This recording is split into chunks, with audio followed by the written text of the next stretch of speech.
All right, everybody is kind of trickling in right now. Well, it is 10 o'clock. So, good morning and a very happy Thursday to each and every one of you out there. I hope all is well with you and yours where you are today. My name is Brian, and I would like to welcome everyone to the next session of the FDOT CAD Office webinar series. Today is October 24th. We are exactly 1 week away from Halloween. Just last night, I squared the kids away with their last finishing pieces to their costumes, and I hope everyone else is getting squared away as well. This morning's webinar is going to be on FDOT Civil 3D 2025, and your presenters are going to be Mike Rocca and Randy Roberts, two powerhouses of the CAD office here. Full disclosure, this presentation was developed for the 2024 flood, and which unfortunately was waylaid by Hurricanes Helene and Milton, as we all know. We'll go right on over there. We're going to roll into this thing. All attendees will be in listen-only mode for this webinar. Please submit any questions you have to the question dialog box. We will attempt to answer questions as we go, and time permitting, may have a QA at the end of the presentation. It is our intention to record this presentation and post it to the CAD Office website. That resource is the same website in which you accessed the registration link for this webinar. For this training, continuing education will be issued to PEs who attend the live session, and who attend the session in its entirety. Certificates will be delivered to the email address in which you registered and logged in with. And only if the duration, the webinar fulfills the required allotted time. And with that, I am going to turn it right on over to Mike and Randy. Bear with me. Hello, and welcome to the session of What's New in the latest FDOT Civil 3D 2025 State Kit. In this session, we're going to give you a quick rundown on the many new features and additions that we've added to the Civil 3D State Kit. Before we get started with that, I just want to quickly introduce myself. My name is Mike Rocca. I am with the CAD Application Support Department for FDOT DOT and the central office in Tallahassee. I've been working there for about 12 or 13 years. My main primary responsibilities there are to help implement, teach, and support the Civil 3D State Kit from Autodesk, along with other Autodesk products that we have, such as Vault. So with that said, let's just quickly review the session objectives that I'm going to go through. I'm going to talk about the FDOT ribbon layout, things that we've added and modified on the ribbon, such as new icons, text, help documentation. And then we're going to take a look at the sheet set organizer that we have changed and now included inside of Civil 3D. It's no longer an external program. And we're also going to talk about the GeoTech panel with the 3 new icons that have been added, such as the place borehole labels, the GeoTech manager, and then we'll talk about the GeoTech property sets. And I'll have a quick little video to show you that the developer put together for me to demonstrate how that tool works. And I believe at this session of the FLUG, there's also an hour session that is being provided that teaches you actually how to use the tool. We'll talk about the profile scrubber, how it's been added, and a few changes that we've done to it as well. We'll talk about key sheet and update changes. We'll talk about new profile and cross-section grid styles that have been added to the Civil 3D State Kit and how they differ from the previous versions of the profile and cross-section grids. And then we'll talk about the Add Service Now links for FDOT and non-FDOT support. After that, I'll turn this over to Randy, and he'll go over the new MUTCD 2023 versions that are included in the State Kit, .NET Core programming that has been introduced in Autodesk. He'll go over the new traffic tools, place block group, and pavement marking tools. He'll talk about the removal of the 300 series takeoff manager. He'll go over grading optimizer, project explorer, and dynamo that's now built into the install. And then he will talk about the pay item database editor. So with that said, let's just kind of go over what's been added and modified on the FDOT ribbon. Up on top here, you can see this is the 2024 ribbon, and down here on the bottom is the 2025 ribbon. And we'll just kind of start from left to right here. We've added the sheet set organizer. Like I said, that was now included in with the FDOT Civil 3D State Kit. It's no longer an external program. And then if we go along here, we can see that the M-line icon has been removed because it's now included in the FDOT multi-line tool. If we keep going to the left here, just a couple little slight changes. We've taken the text for light pole manager and kind of stacked them up on top to compress the size to give us a little bit more room on our layout tools. Just some minor things. If we keep going to the right here, you see we have the beta for pavement markings and the beta for place block group, which has been in the Civil 3D State Kit for about a year or so. Those are no longer in beta, so we took those out and just left the FDOT multi-line and pavement markings icon in there. And Randy will go over those tools in his part of the session. If we continue going over to the right here, we no longer have the 300 series in the takeoff manager. We are exclusively doing the 900 series. So you can see that's been removed in the quantities panel. And Randy, again, he'll go over that and how that works. If we keep going over to the right here, let's see. Looks like the quality assurance has basically remained the same. But if you look at the GeoTech panel, we've taken away the borehole tool, and we've now added the 3 new icons for the place borehole labels in a drawing, and then the GeoTech data manager icon. And I'll have a little quick video that'll show you how that works. I'm not going to demonstrate it, but just kind of let you get an overview of what it actually does. And then on the right here, we've added some new links in the About tools as far as support for applications in our department, for the CAD application support department. Let's go to the next slide. I'll quickly show the sheet set organizer. So let's quickly just talk about what is the sheet set organizer. It is, or otherwise known as SSO. It's an application that is now embedded into Civil 3D. What it does is basically it takes a DST file, which is a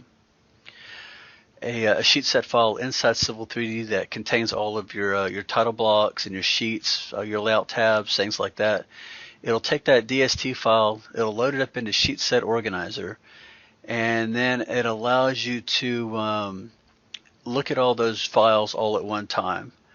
You can reorganize them, you can get rid of files that you don't need in that DST file, you can renumber them, you can change title block information, things like that. We actually have a YouTube video that's I think about 30-40 minutes long that you can go through and look at, that goes through all the settings and how the sheet set organizer works. But basically what we did for the sheet set organizer is we now added it inside the program. You can have Civil 3D running while you're using the sheet set organizer.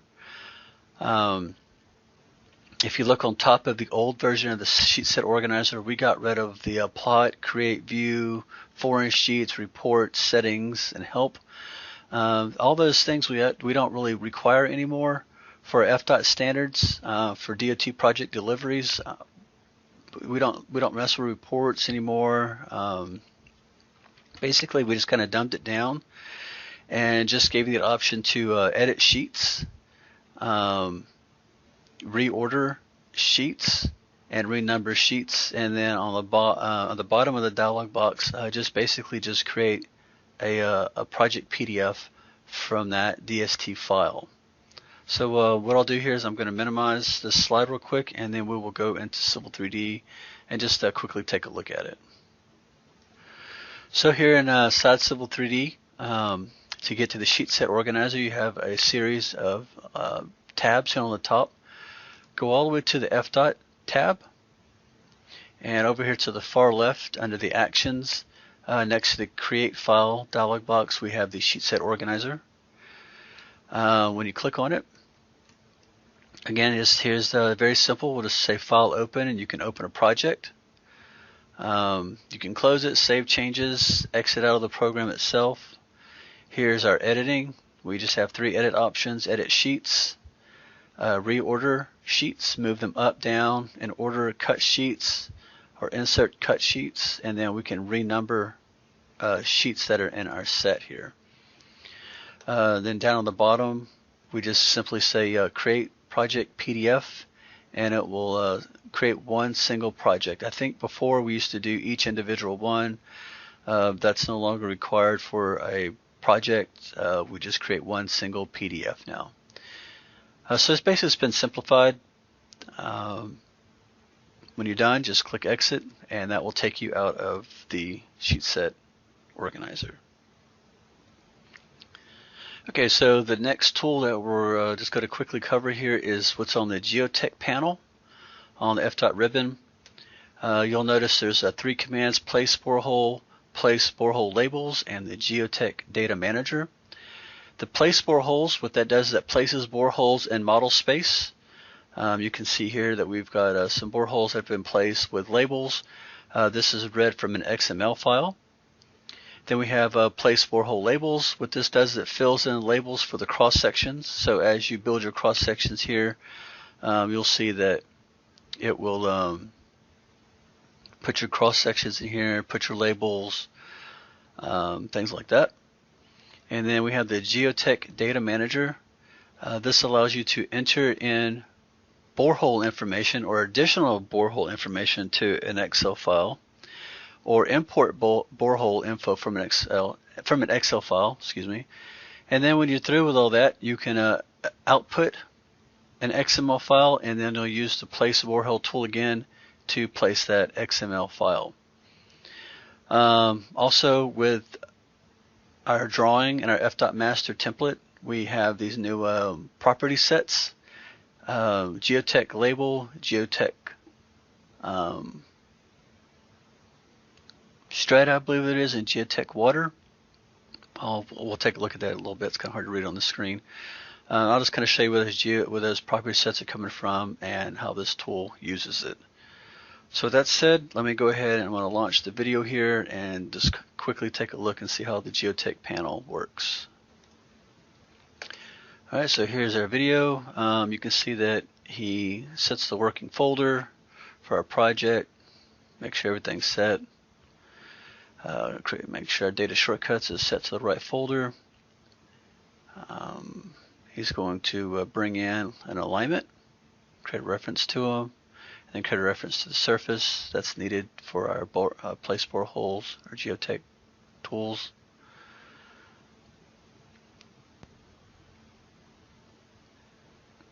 He's going to set the coordinate system.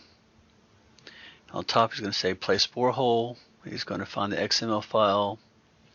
He wants to use the surface that he imported, place 2D blocks, 3D blocks, sample lines, place boring data. Just give it a moment.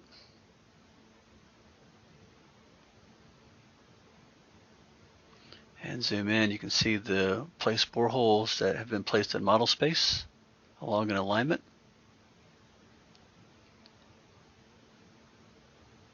Next, he's going to create multiple views using those sample lines. Here's our cross sections here. Next, what he's going to do is he's going to project the boreholes to those cross section lines. So he's going to go through some settings here: what blocks to use, what styles to use, labels.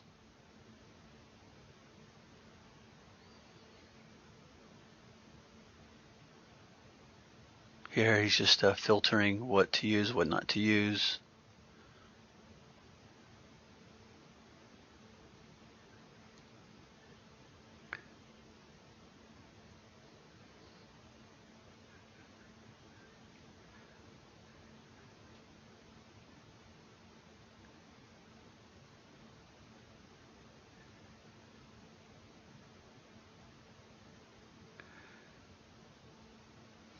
and then they all show up in cross sections.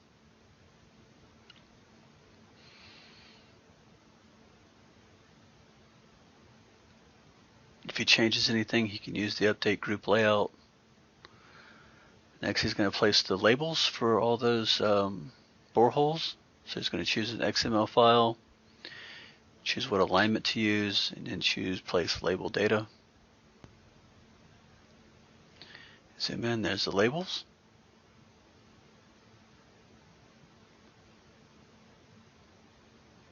Just kind of giving you a quick overview of what they'll look like.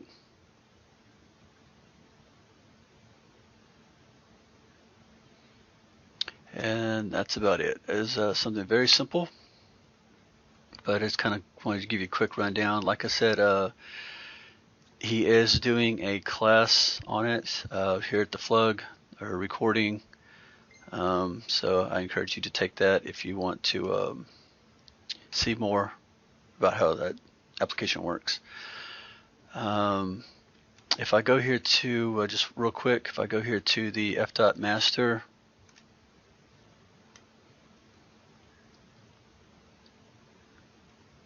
and then go to manage, and then go to define property sets.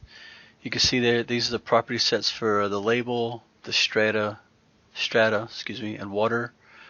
Property sets that are being used for the borehole application. So whatever you do, don't delete these or change these or anything, because if you do, that application probably will not work anymore. So just want to make you aware that those need to be in there and where they're at. Okay, so something else that we've added to the Civil 3D State Kit, or actually it's been there for a while, but you used to have to browse to it using a Windows Explorer, but we've actually made it a little easier for users to get to. But we use this a lot of times to troubleshoot issues that may be wrong with the install. It's kind of just like a quick fix. It goes to and resets the installation for the Civil 3D State Kit. But if you go to the desktop folder and the 2025 install, you'll see that we now have an icon for the profile scrubber. You just double click on that and you'll get this dialog box. It's a warning saying it's going to scrub the profile and cause all customizations for the current user for the FDOT State Kit to be deleted. And you just simply say scrub, and just kind of up here it says this app is used to remove, repair, troubleshoot issues with the State Kit. When ran, entities are erased from the file system and the registry so that the new FDOT profile.arg file is rebuilt next time the FDOT Civil 3D application is ran. So this is kind of like deleting it and allowing you to start over from new. It's located on the desktop folder, like we said. Double click it to run. Only deletes the current user that's logged in. Before, if you were familiar with the profile scrubber, it would delete or give you the option to delete all users that are logged in or have been logged in that computer. Now it just does it for the one. And you no longer need administrator rights. So I know a lot of times when we would try to do troubleshooting and have somebody run the profile scrubber, they'd have to go get somebody with administrator rights to log in and run it. You no longer need to do that now. So we've simplified that process as well. Okay, so next what we're going to do is talk about key sheet or update changes. As per 910.2.2 of the FDOT CAD standards, a key sheet is a key map is no longer required in your key sheet plans. Now what they do is they use what's known as a tiny URL, which will be in the plans that you can click on, and it'll bring up a map of where that project is located in a web browser. The template that these key sheets are located in is keysheet.dwt is the file name. But if you still, let's say maybe you're not working on a DOT project, or we do go back to key sheets with maps, I have left that in there as a backup.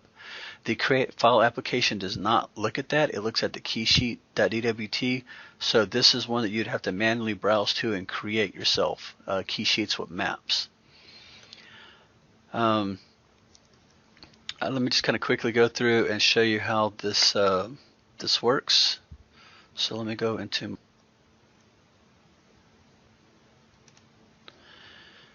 and let me open up a key sheet here.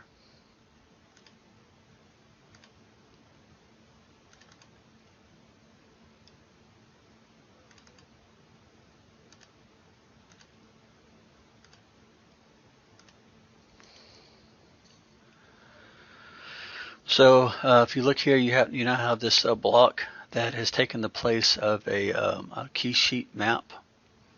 If you zoom in here, you can see that there's a project URL location. It says to control click to follow that link. So if you hold down control, click on it, it will bring up the browser and show you where that project is now located. If you come up here to the top, you can right click and copy this location, and then what you do is you go to www.tinyurl. See, I think that's the one we use.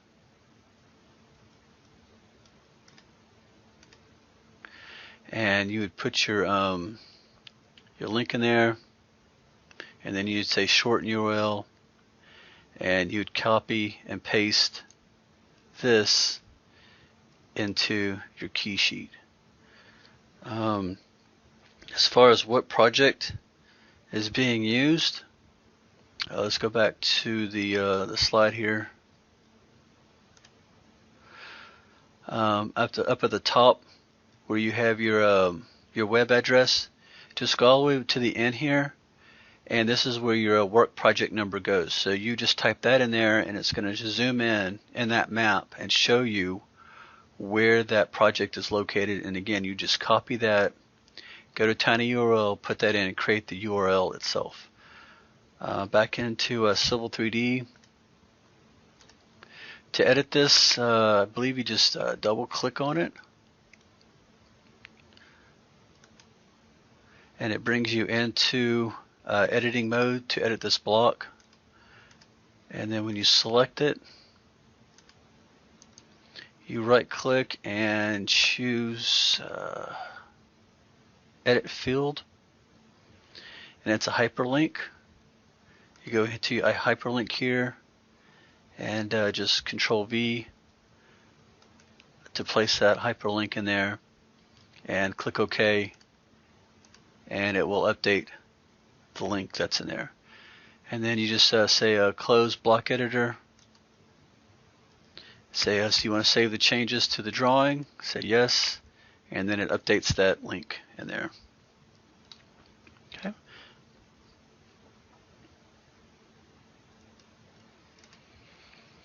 So the next updates that we did is the profile and cross-section grids. I think this is something a lot of people are going to be excited about. You no longer need to have the cross-section or profile grids reside in paper space. So this is the old way that we would have them. And I remember getting so many calls for people trying to figure out, or our users trying to figure out how to get these cross-sections to line them up along these profile grids, because in layout, there is no grid. It's just a black area. So when you had switched to the layout, we were having problems getting them to, for the stationing and the elevation and everything, to line up on the center line. Well, now, Civil 3D has been able to do this for a while, but now since ORD has been introduced, it kind of works similar to Civil 3D. So we've been able to allow the program to work as it's intended now, to where each cross-section has its own intelligent grid assigned to it now. If you go and look at the cross-section view styles, you can see that we left the old ones in there that don't have the grid, but basically I took the old ones, renamed them, turned the grids on, and put grid on, and the name itself. So for each scale, 2 horizontal, 1 vertical, 10 horizontal, 5 vertical, 20, 40, and 10, 20 vertical, those grids have now been turned on for cross sections and for plan and profile views as well. So now when you go to create your cross sections, they should be a little bit more easier now to work with. So for my final slide here, we've added the service now links for FDOT and not FDOT, or internal, actually I should say internal and external is what that means. This has been effective since May of 2024. We have a service. We provide now a service called Service Now. It's a customer support portal for managing CAD support requests. What you'll do is you'll go into Civil 3D. You'll go into the either the links or helps or about. This might not be correct, but we'll take a look in a second here. And you'll go to CAD support, and then here's your service now. One is for internal, and one is for external. That's what it means, FDOT and not FDOT. And then once you do that, you'll get this portal that comes up. You'll select the FDOT service now, and you'll fill in the required fields, and then you'll submit your case. And then once you submit it, all of us in the office will get a notification that somebody has submitted their case. They'll pick what CAD application that they're using. They'll put their name in there. They'll put in there if it's urgent or not. And then we'll take a look at that case, assign it to one of us, and you'll get a notification of when it's been assigned to somebody, when we've added notes to it or updated it.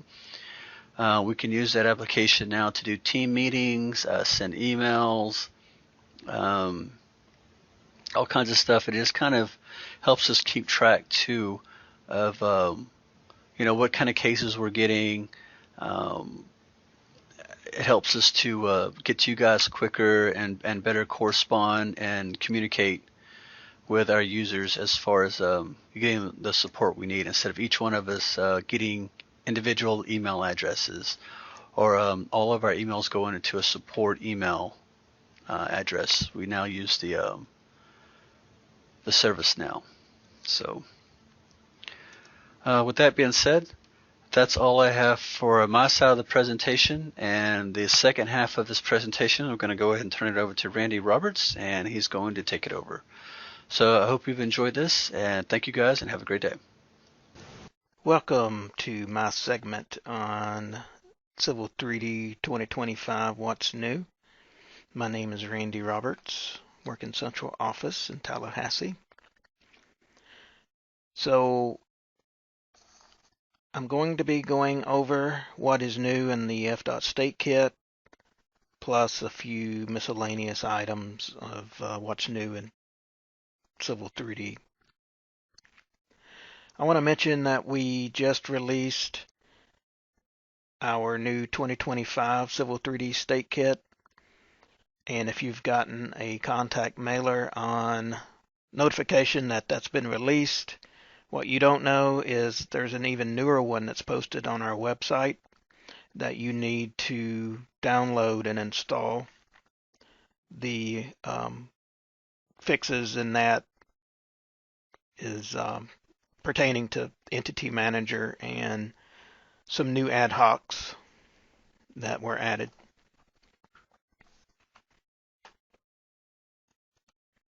We also released our initial 2023 ORD State Kit, which has a big message on it that if you have drainage in your project, do not update to 2023 because the drainage has a fatal error in it that will ruin your day. So if you have drainage, don't update to the latest 2023, stay in 1012. So the first thing I'm going to mention what's new is there is a new MUTCD manual that was released December of last year, 2023. And we have created all the new sign panels that go along with that manual. It's included in both our Civil 3D and ORD releases. There is a new version of guide sign out that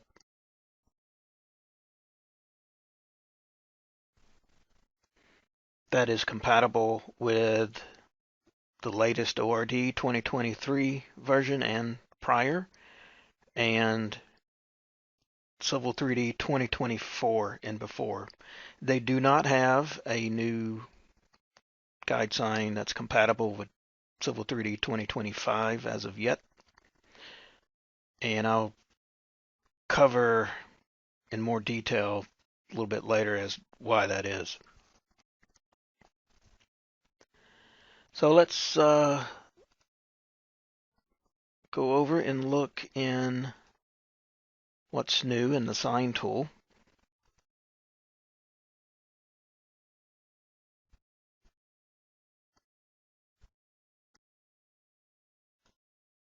Not much has changed.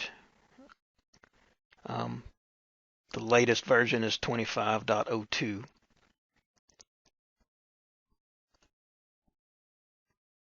So as we go through create sign assembly,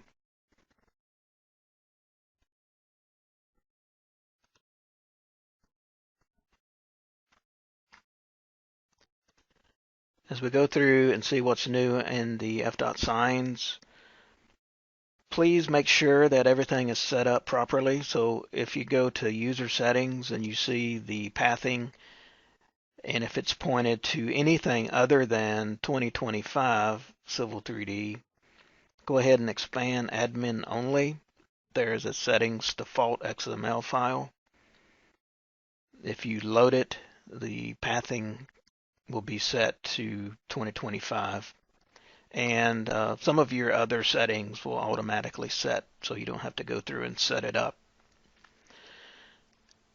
If your pathing comes in correct at 2025, you will still need to go through and set up your default, such as not to display states, and make sure that your layers are set correctly. If they are not set correctly, we've noticed that there is still an issue with sign tool possibly crashing if you don't have your layers set. So for example here, they're not set, so I'm going to change the panel.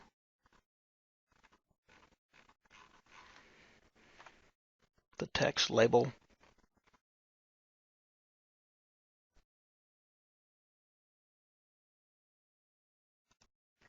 And for the post, I'm going to go ahead and set it to pay item _DP. And the post count, of course, that would be text label.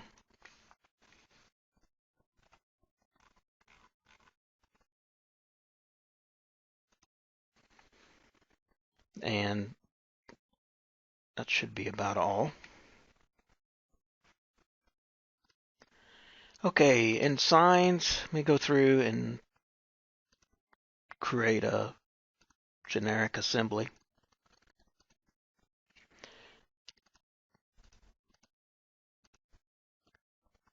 All right, so when I hit confirm assembly, it takes me to the post. That looks good. Someone hit confirm post. So before, you were trained to use transparent commands, station offset, if you wanted to place a sign assembly at an exact station and offset. So instead of using transparent commands, which you still can, you can place it with an offset now. So for example, if I hit place panel, you can see you have your station and offset feedback. So if you wanted to place it roughly, you could do that. The reports are going to show they're going to round up or down the station, so it's not going to have a 2 decimal place precision. But if you wanted it at exactly 40 feet, just hit enter. Well, just toggle that offset on and type in 40. Now your the panel here is stuck at 40 even at a whatever station you left click to place it. And everything else remains the same. Like for post, you could toggle that on. If you toggle it off, it's going to place it free form. So you can see you can still get it pretty close if you didn't want to toggle on that offset. You can see it's at 40 now. You still have to hit finish assembly before you go to your labels. But if you're used to using either platform, Civil 3D or ORD, you notice Civil 3D is a lot faster.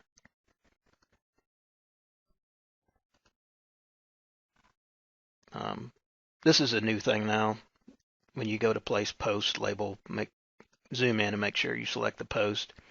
It'll highlight red and says it doesn't recognize post, but the problem is you're not zoomed in far enough. So even though we place this at 402.57, it's still going to label as 4 plus 02. That's all for anything new in the sign tool, so I'm going to close that. Next, I'm going to open pavement markings. And we have been waiting several years for the new versions of the pavement marking tool and place block group. The same developer that wrote these tools in ORD wrote the tools back into Civil 3D with similar functionality. The base functionality of Civil 3D is greater than what ORD does, so we don't have to overdevelop these tools to make them function the same or better as they are in ORD.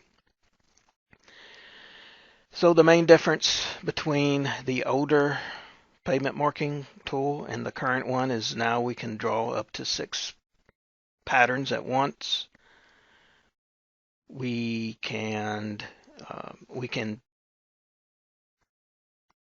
create a pattern, save the pattern as an XML file. So if you had, as an example, 6 patterns you want to draw at once, you can save those and recall, and it will auto-populate the selections into the list that will then be placed with pay item data. Any problems or issues you have, please make sure when you send a support email to include the error log file. That's very useful for the developer to troubleshoot and determine what fix is needed. So that's all for the pavement marking tool. Let's go to place block group. Again, this is the newer version. It's replacing the old legacy place block group. So the difference here is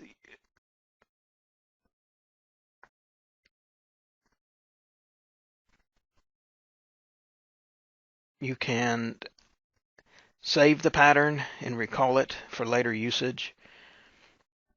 That wasn't working before, it's working now. You can use custom block. So what this means is you're not tied to FDOT resources, but you can also use FDOT resources, and using copy paste from the basis of estimates, you can put in the pay item number and pay item description and select a custom unit of measure, which is the used in the compute method. So if I wanted to select a custom block library, you hit the red search button, select block library, navigate to where your block libraries are. For using FDOT resources, those are in the default install directory, data, and blocks. Select any one of these. Let's do, as an example, signalization. Select open. This lists all the blocks, individual blocks that are in that block library file. So if I wanted to select one, select it.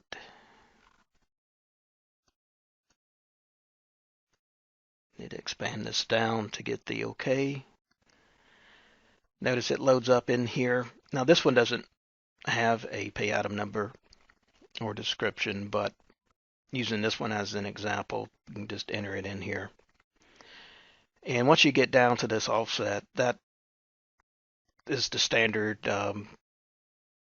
functionality of place block group. So as you just put your offset in here and then go to location and select the alignment and the spacing and other information there. Again, error log file. Each one of these tools has error log file that you can send to us in the CAD office. Okay, so that's what's new in the traffic tools. So one of the biggest changes that we had to implement going from 2024 state kit to 2025 from a development standpoint is Autodesk switched to a .NET Core.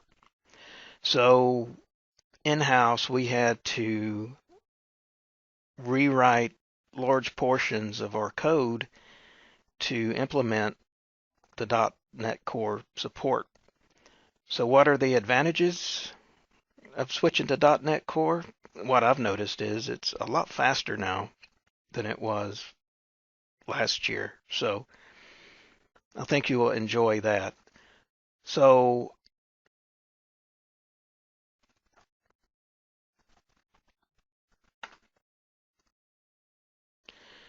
one of the drawbacks so far to .NET Core goes back to what I was mentioning with GuideSign. GuideSign's got a switch, or Transoft, which creates GuideSign. They still have to switch their code over to .NET Core, so that's the holdup on when they will have a 2025 Civil 3D version of GuideSign. However, as you know, you can use some of our older state kits and not worry about backward compatibility with drawing files. So if you had a GuideSign file that you needed, you can always download our 2024 state kit. GuideSign works fine, and it has no bearing whether you open it in 2025, work just fine. In fact, you could take a 2025 Civil 3D project, open it all the way back into Civil 3D 2018, and you'll still be fine. They haven't had a schema change in a long while now. It used to be every 3 years, but from 2018 to 2025, it's 7 releases, 7 years. That's pretty good.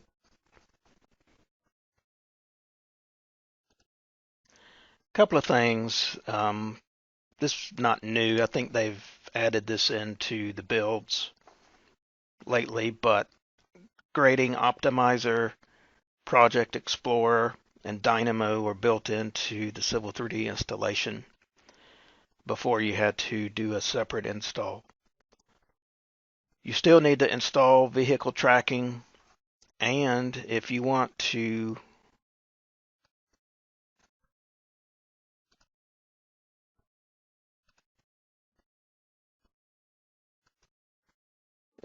install infrastructure parts editor,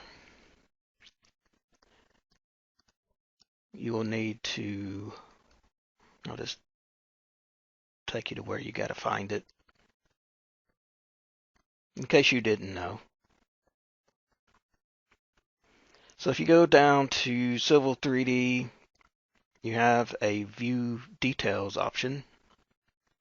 This is where you're going to find the secondary installers for some of your products. I already have Infrastructure Parts Editor installed. So if we go to Extensions, you can install it from here. So keep that in mind. It's not real clear. You dig around in extensions, plugins, and libraries, you can install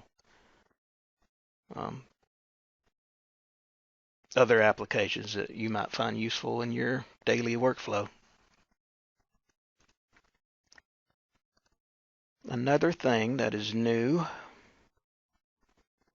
in our 2025 state kit is we only have the 900 series takeoff manager present. We removed the 300 series takeoff manager. And if you are working on a legacy project that you still are needing to use 300 series, you can refer back to 2024 state kit and earlier. That will still have the 300 series in it that you could still use.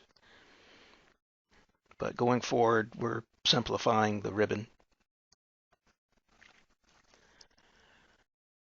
There's also a new database editor for Entity Manager. This edits the pay item DB file that is created when you launch Entity Manager for the first time. Of course, you would save it as your project FPID number.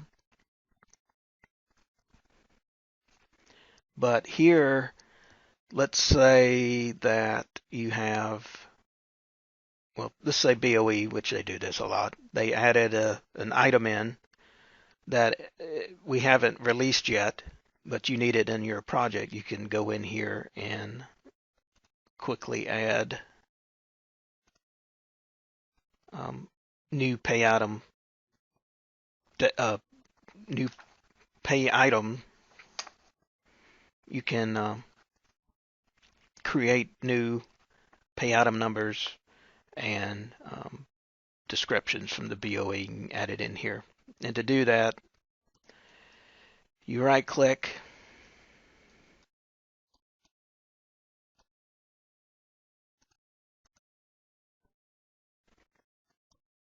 you can select edit, add, or remove. When you go to add, you got the pay item number, compute method, description from BOE, and whatever ad hocs you need. So this would be project specific. So it would only save it to that particular project pay item database file. So if you start a new project, these new items wouldn't be in there because Entity Manager reads the AEC merge file and the pay item text file to combine to make a new pay item DB file. And one day, what's new, I'll be reporting that we have a new Entity Manager. We're having some discussions on rewriting that application.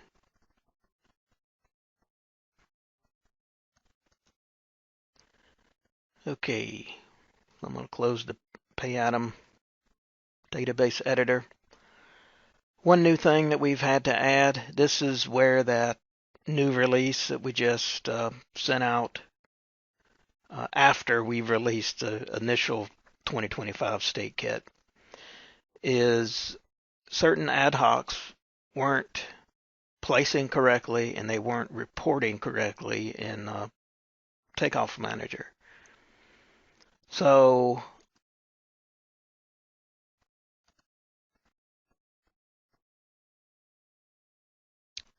with the Entity Manager open, I'm going to close Tool Space to get a little bit more screen real estate and my palettes. All right. So let's do litter removal. And I think the pay item number is 0107. All right. So it's selected. I'm going to draw a rectangle under influence.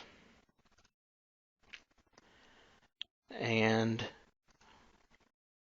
I'm going to hit ID. I'm going to go here and go to ad hocs.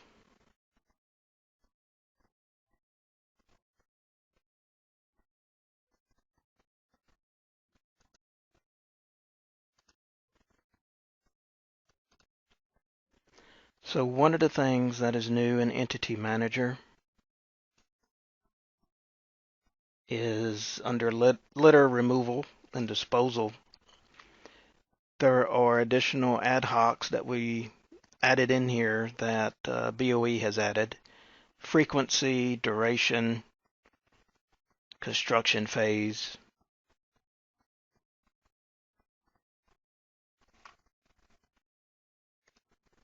and cycles. Those were added in so as you now place your item, that ad hoc will pop up before you draw it, and you can enter in whatever data for the ad hoc. Well, you can enter in the ad hoc values, whatever you need. You can do it before you place it. You can do it after you place it. So it's easy to edit. And last thing I'm going to be telling you is that we're actually working on. Have been talking about this for years about how our drainage parts, a few of them have had issues, and being that they were made in Part Builder, we can't just go back and edit or add sizes to them without recreating them in Part Builder. So what we're doing is using Inventor Professional, the latest version. This year's 2025, obviously. We're creating the subpart assemblies and using Infrastructure Parts Editor. Infrastructure Parts Editor. We are assembling those part subassemblies to create a part that has the parameters, sizes, thicknesses in it that follows our design standards. The neat thing about it, since we're creating them this way, this newer method, you can easily go in and add sizes or parameters on your own, because you can export it as an Excel file, make your edits, additions, subtractions there, import it back into Parts Editor, and those new parameters will go into that part. So this is going to take a while to make sure that we have every size covered, but this will replace our FDOT parts list because these are not cross-compatible. So if we create a new part in Inventor, the current existing FDOT drainage parts list will not be compatible.